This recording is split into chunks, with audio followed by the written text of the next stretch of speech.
Assalamualaikum warahmatullahi wabarakatuh.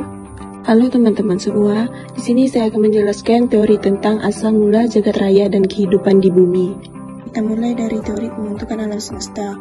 Teori pembentukan alam semesta terbagi menjadi 3 teori, yaitu yang pertama ada teori mengembang dan memampat.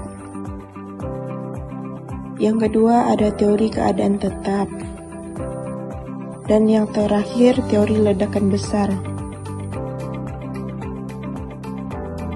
Teori mengambang dan memampat.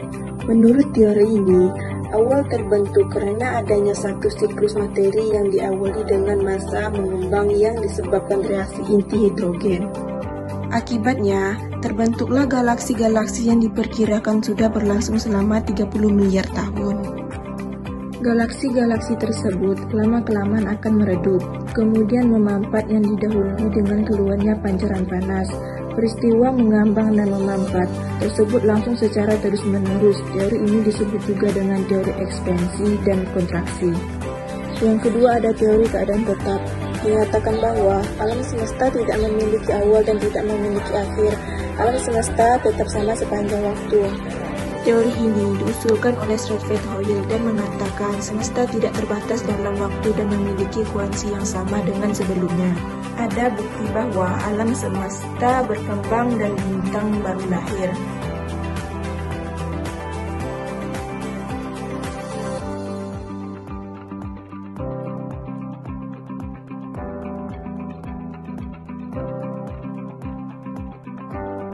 Berikutnya ada teori ledakan besar.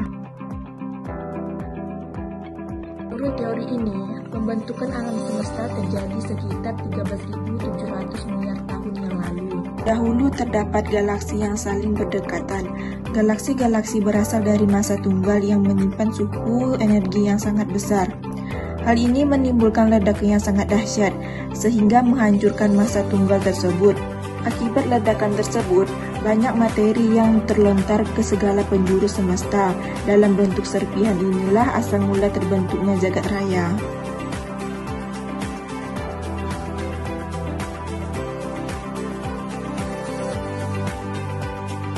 Yang kedua ada teori pembentukan tata surya. Teori kabut.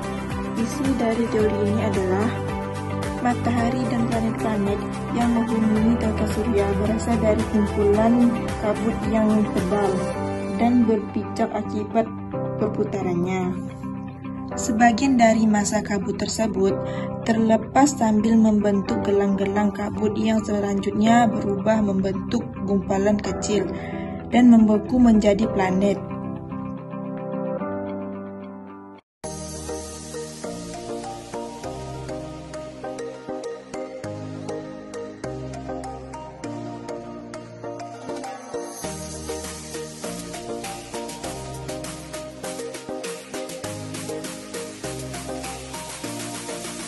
Teori pasang surut. Menurut teori ini, matahari yang ada sekarang sudah ada sebelumnya. Kemudian pada suatu saat, sebuah bintang melintas pada jarak tidak terlalu jauh dari matahari. Akibatnya, terjadi peristiwa pasang naik pada permukaan matahari maupun bintang. Itu kemudian mendingin dan membentuk planet-planet. Planet-planet yang dekat jauh dari matahari ukuran kecil, sedangkan yang tengah-tengah membentuk planet-planet berukuran besar.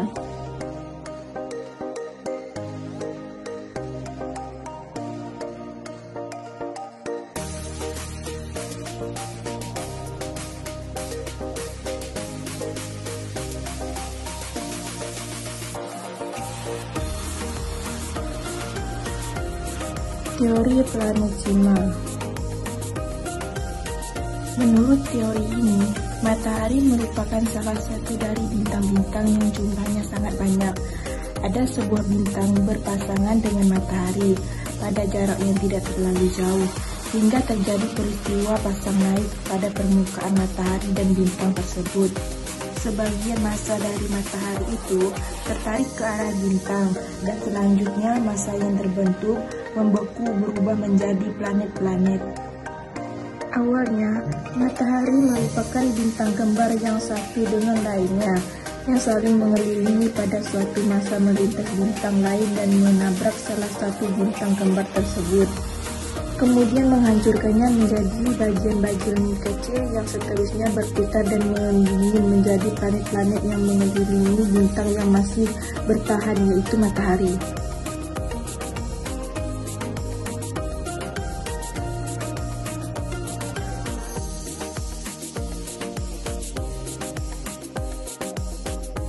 Dan terakhir, teori awan debu.